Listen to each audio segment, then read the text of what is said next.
Untuk itu ngapunten nggih Ibu, praktek di koperasi, ngapunten nggih, mungkin di komplek-komplek di perumahan ada yang namanya dasawisma ya, atau PKK atau yang lain.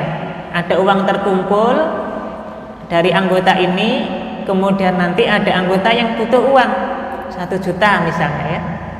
Terus dipersyaratkan, Bu, jenengan nggak apa-apa ya minjam uang 1 juta di sini. Tapi nanti tolonglah Bu, ini ada kaleng ini, jenengan ya isilah sedikit berapa. Akhirnya Pak yang dikembalikan 1 juta plus 100.000 misalnya atau 50.000. Ini kira-kira termasuk riba atau tidak Ibu? Riba. Ini termasuk riba.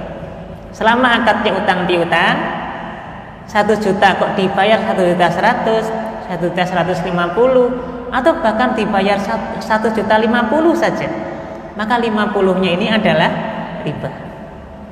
Ngapunten, kira-kira yang kena dosa riba siapa ini?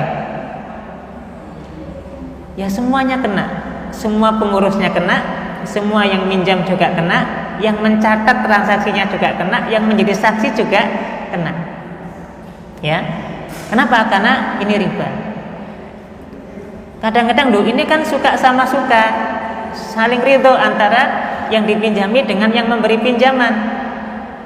Ada kaidah di dalam transaksi riba, la ibrata birridho firriba. Ridho, saling rela di dalam transaksi utang, dalam transaksi riba itu tidak dianggap. Meskipun saling ridho, saling rela, ini tetap dianggap riba. Nah, terus biasanya gini. Nah, terus kalau koperasi ini tidak mengambil dana riba, dana uang bunga ini, nah, terus gimana cara membiayai para pegawai nanti mau dipakai SHU di akhir tahun dan seterusnya? Maka caranya, kalau ingin mendapatkan dana tambahan dan keuntungan, jangan pakai akad utang piutang. Karena kalau selama akadnya utang piutang, dasarnya adalah untuk membantu orang, tidak untuk mencari keuntungan. Kalau mau mendapatkan keuntungan, berarti pakai akad yang lain, jual beli misalnya, kerjasama modal misalnya, insya Allah halal.